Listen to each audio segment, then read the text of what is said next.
this is Mrs. K. You're watching Mrs. K's Healthy Eating Channel, and we're here to help you to eat well and get cooking. Hi, welcome back everyone. This is part 2 of our looking at vitamin C and those things that perhaps we didn't really realize about vitamin C and how we use it. So let's carry on. Last time, if you remember, we were looking at how vitamin C reacts to the air, to oxygen, and we looked at enzymes and how bruising affects the fruit and buying fruit and veg in good condition.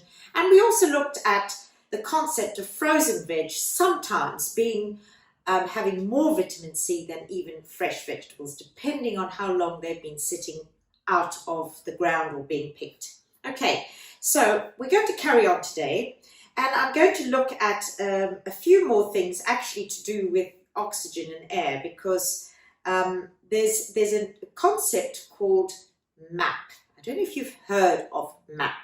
Now, MAP basically is to do with packaging.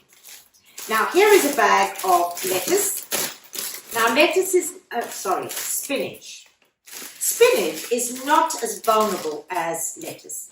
First of all, these spinach leaves are not torn, so that's why this is not the most vulnerable of products. But if you take an iceberg lettuce or any of these bags of lettuce where the lettuce leaves have been torn, you'll find that what we all know, when you cut an iceberg lettuce or you tear it, it goes brown on the outsides, which we spoke about in the last session, enzymic browning, where the vitamin C hits the air.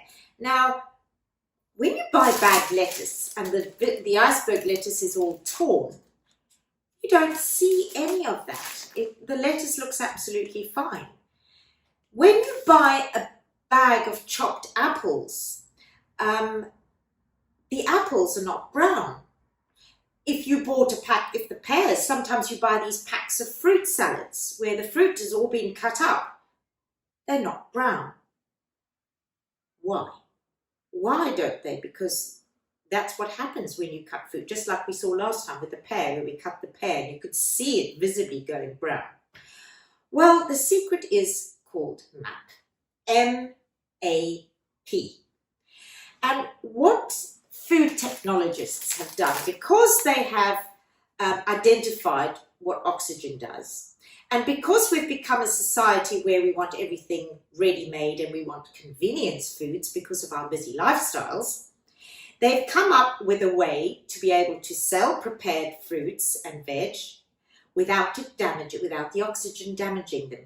And that is by something called modified atmosphere packaging.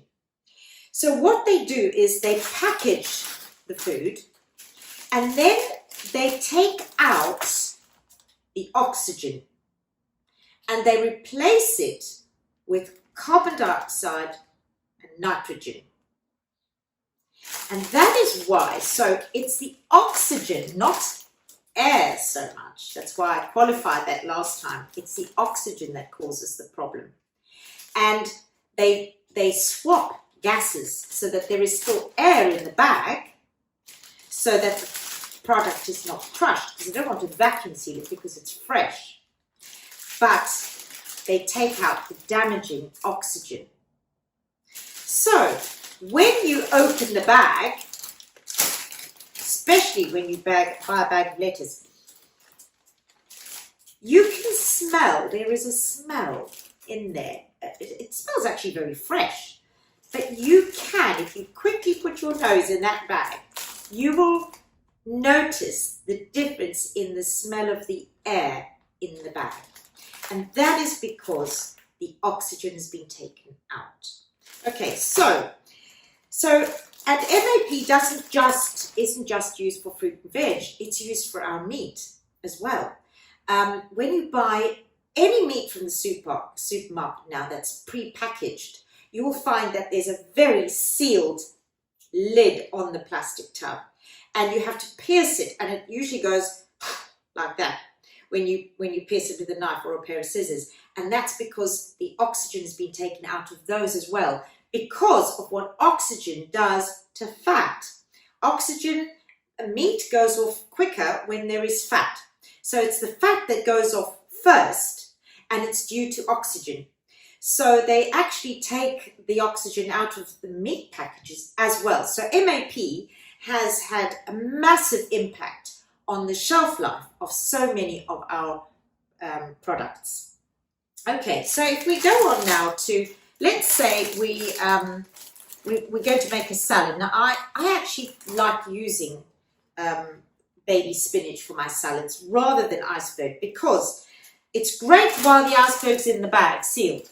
But once you open that bag, unless you use that whole bag of iceberg straight away or fairly quickly, you will find that it goes brown. So as soon as that bag's opened, you're then allowing oxygen in, and then the whole process starts again. So what I prefer to buy is dark green leafy. Sometimes I love the bags of rocket or the darker leaves, beetroot, baby spinach leaves, because they don't go brown.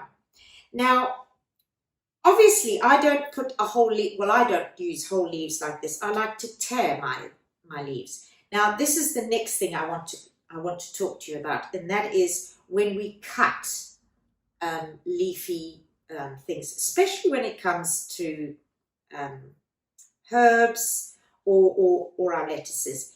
As soon as you cut a clean line through there. Now, in that cut, you've cut through cells.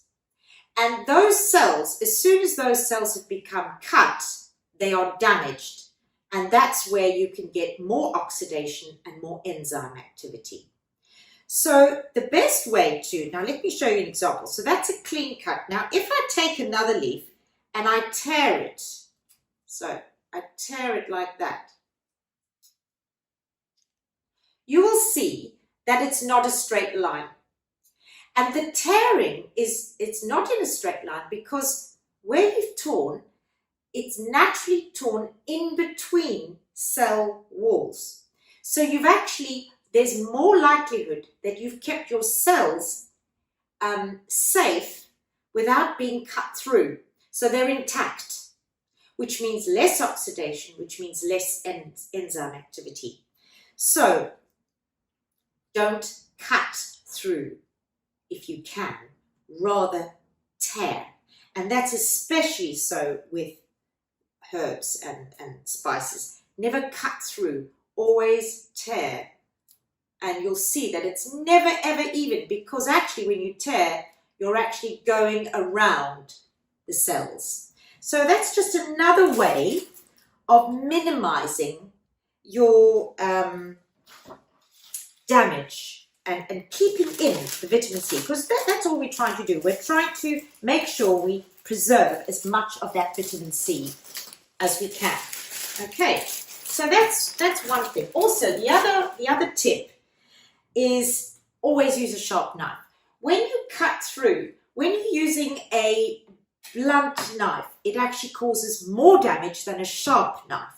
So I always I've got one of these, a knife sharpener. And I always, before I start preparing vegetables, I always give my knives a quick sharpen, so that I've always got sharp knives. So again, tearing is better, and if you're going to cut, use a very sharp knife. Okay, you cause much less damage. Now, the other thing I want to talk about is in your preparation of vegetables. Now, we know that oxygen and vitamin C meet, and it goes into the air. But it also, unfortunately, the minute you cut vegetables, so I've got this cut now, so it's leached into the air. But if I know of many people who cut and prepare their vegetables and they put them in water like that, perhaps because they know that the vitamins go out in the air. But perhaps what they don't realize is that vitamin C leaches into water as well. So the minute you cut your vegetables and you put them in water, it does not stop the vitamins from leaching. In fact, these vitamin C is actually called a water-soluble vitamin. And vitamin B is as well. There are 2 water-soluble vitamins, and that means that those vitamins will go into the water. So I've often been to family members for lunch, for example, and all the vegetables are already prepared and they're all sitting in water. By the time you start cooking those, you've already found that lots of that vitamin C has gone into the water just standing around. I mean, it's going to go into the air as well if you leave it standing around, but it doesn't help prevent vitamin C loss if you put it in water. Okay, so that's the first thing. So basically, try not to get your vegetables pre-prepared by putting them in water, because it doesn't actually stop. It actually, the vitamin C just goes into that water. And usually this water is thrown away. Now, when it comes to heat, that's another thing completely. So let's just put this all in there for the moment. Heat. Okay. So the number one bad thing to do is to boil your vegetables, because your vegetables will go into boiling water. So not only have we got water to leach into, but heat kills vitamin C. So that is why it's always good to eat cold vegetables, salad vegetables, because when you're eating salad vegetables, you haven't added in the heat, which destroys. So whatever heat you add to a vegetable or fruit with vitamin C is going to destroy some of those vitamins. Now let's look at this process of heating. Now, we all cook our vegetables. That's a given. But we can do things that will minimize the loss of these vegetables through various cooking methods. Boiling, I never boil anything, to be honest. And my biggest and best piece of advice to anybody who's cooking is to buy a steamer. They are very simple things, they're not expensive, and this is one of the healthiest ways of cooking. It was, I think, invented by the Chinese with their bamboo steamers, and we've adopted this method. Chinese food, actually, they have given us so many helpful and healthy ways of cooking, actually, because I'm going to mention 2 of them. So we put some water in the bottom pan, and you don't need a lot of water. You only need sort of this much, okay? As long as it doesn't burn dry. You do need to keep an eye on that. The only thing I've ever burnt dry are baby potatoes, when I've put them in the steamer and I've gone off somewhere and I've forgotten about them and the water's boiled dry. And that is just horrendous. So make sure you put a timer on when you start steaming so that you never boil the thing dry. But you put your vegetables in here, and the thing is, when the vegetables are in the steamer, they're not touching the water. The steam does not seem to have the same effect on the vegetables as when you immerse them in water.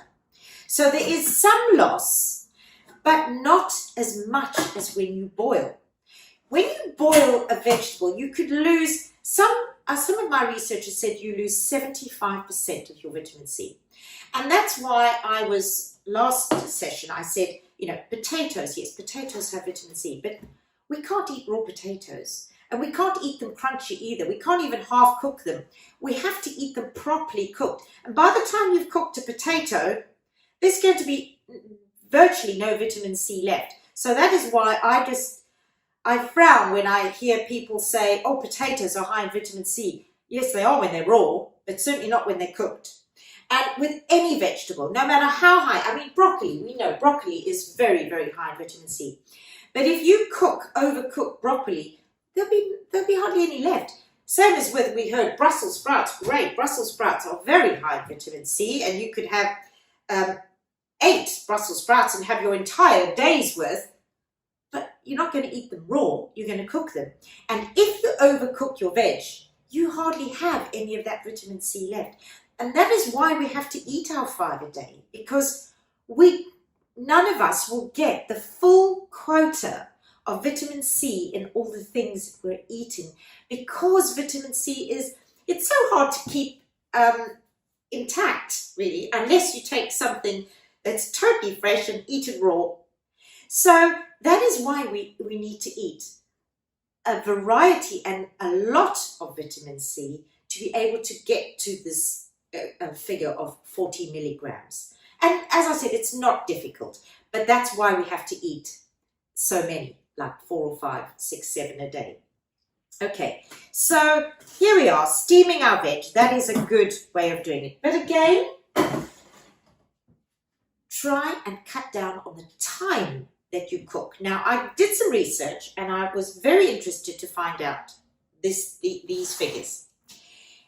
Raw vegetables, okay, so we start with 100% vitamin C. Let's say for argument's sake, I mean, you might only be starting with 70% because the vegetable's been sitting around for 2 weeks or a week. But let's say we start with 100%. After cooking for 5 minutes on a fairly low heat, so the higher the heat, the more you lose. So a medium heat, you bring to the boil and then drop the heat. 5 minutes, you lose 10% vitamin C. After 15 minutes, you lose 35% average vitamin C. And after 30 minutes, you lose on average 60 to 70% of your vitamin C. And if you cook it for longer, it will be longer. You could actually cook your vitamin C dead. Okay, so what we need is, don't use a very high heat in your steamer. Keep it for as short. Try and go for vegetables that are cooked but still have some nice plump texture to them. So that's it. 5 minutes, 10% is lost. 15 minutes, 35%. 30 minutes, up to 60 to 70% loss. Okay, so the other good method of cooking our veg is stir fry. And that's why I say Chinese cooking has taught us quite a lot. Stir frying is an excellent way because A, you've got no water that the vegetables leach into. And secondly, stir frying is just that. We're doing it for a very short time. When I stir fry, I don't think I use stir fry for more than 5 minutes. And if heat is destroying vitamin C only 10% after 5 minutes, you can see that you've got more of your vitamin C left. And it's funny, when you do stir fry vegetables, you generally eat them crunchier, more crunchy than when you actually steam or cook your vegetables. Okay, so stir frying is a brilliant way of, and it's so lovely because the ideal thing to stir fry, you've got your carrots can be stir fried, broccoli if it's cut small enough, onions, peppers. You know, we've just learned that our peppers are so high in vitamin C. Well, stir fry them or eat them raw, obviously.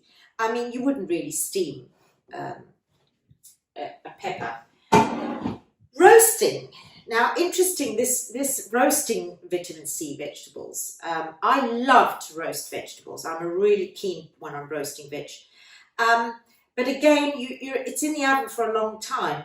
Now, the advantage to roasting is that you haven't got the water to leach out into. But it does take long. So don't over roast your vegetables. Watch the timing so that you keep as many vitamins in as possible. The other thing I do when I do steam, of course, the advantage of steaming is that the water that is left behind, you can actually see it. It goes green. You can see the evidence of the vitamins in the water just by the colour of the water. You can see what's been left. Same as I love to steam my red cabbage, and the water is red. Well, all that is full of vitamins and minerals as well. So I always keep a jug. I always make my gravy from the steamed water. And whatever I don't use for my gravy, I put in my jug. This is my little water jug. And this gets kept in the fridge so that the next day I can use it for another gravy if I'm not doing more steamed veg, or I use it for soup. I also use it for cooking pasta and rice. I will actually use, in fact, sometimes with my steamer, what I'll do now is I'll steam my veg and then I'll put a boil in the bag rice into my actual water, because that is absorbing all the vitamins. The only thing is I then can't use that water for gravy because of all the starch from the rice. I don't like having that in my gravy. You might not mind that. Right. So the water I will sometimes use because I do cook in the microwave, and I always cook my rice and my pasta, usually always, in the microwave. And I use the water from the vitamins. So I'm not throwing out vital vitamins. Okay, so the advantage then of using your steamer, and if you're boiling vegetables, you could say to me, well, I can just use that. Well, yes, you can, but there's a lot of it, and you may not need to use all of that. The ideal thing, of course, when you're making soup, as you've probably realized now, is when you make a soup, you put your stock in and your vegetables and everything stays in, and you're blitzing up your vegetables. So you are keeping all the vitamins in that stock and having it with your soup. So making soups is definitely a really healthy thing to do, and it's a good way of making sure that you get all your vitamin C and your vitamins. Okay, so that's we're coming just about to the end of that now. The only other thing is to mention is that sunlight destroys vitamin C. So it's that light, that direct sunlight will start, and that is why when vegetables are picked, they need to be stored as quickly as possible in a cool, dark place. You've often heard, I'm sure, of grannies telling you to put your potatoes in a dark cupboard. Well, there is a lot of sense in that the vitamin C will degrade at a slower rate in a dark place than in a cool place, than in a sunny place. And also temperature. Temperature does have an effect. It's what I was saying last time. In supermarkets, they don't have the refrigeration. If you want to retard the degradation of your fruit and veg, definitely the place to keep them is in your fridge. And your fridge, of course, when you open it, it looks light, but actually that fridge, when it's closed, is always dark. And the vegetable drawers at the bottom of the fridge are often sealed. So that is an additional protection for them to keep in a dark place. So that's about, those are hopefully some helpful hints for you with your cooking. The only other thing I would like to say, two things. One is the use of bicarb. Now, it was a tradition, and I don't think it's very much a tradition anymore, to use bicarbonate of soda to put in your vegetables to make them look green. When you've overcooked them and they go sort of a dull colour, it is, people used to use bicarb to revive the colour, which it certainly does. But if you wanted to kill your vitamin C, use bicarb, because that's what it does. It completely kills your vitamin C. So not a good idea to use bicarb. It would be better to have duller vegetables.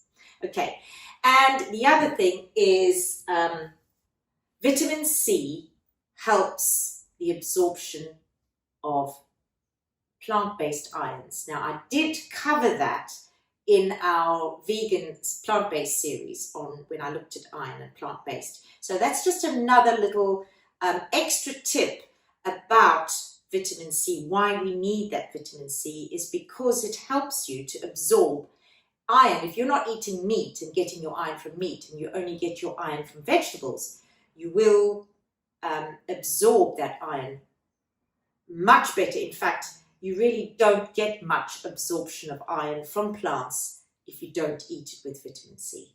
So that was just a little extra about what vitamin C does. Okay, so hopefully now we've looked at all the areas. We've looked at what enzymes do, how they degrade vitamin C. We've looked at how heat destroys vitamin C. We've looked at how as soon as you cut vegetables, the vitamin C goes into the air.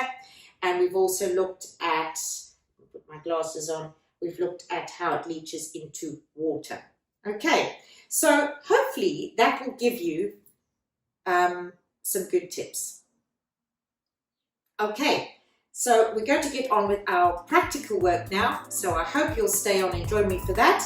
And next week we'll be looking at vitamin B as a topic. So thank you for joining me. Don't forget to subscribe and tell your friends. Thank you. Bye.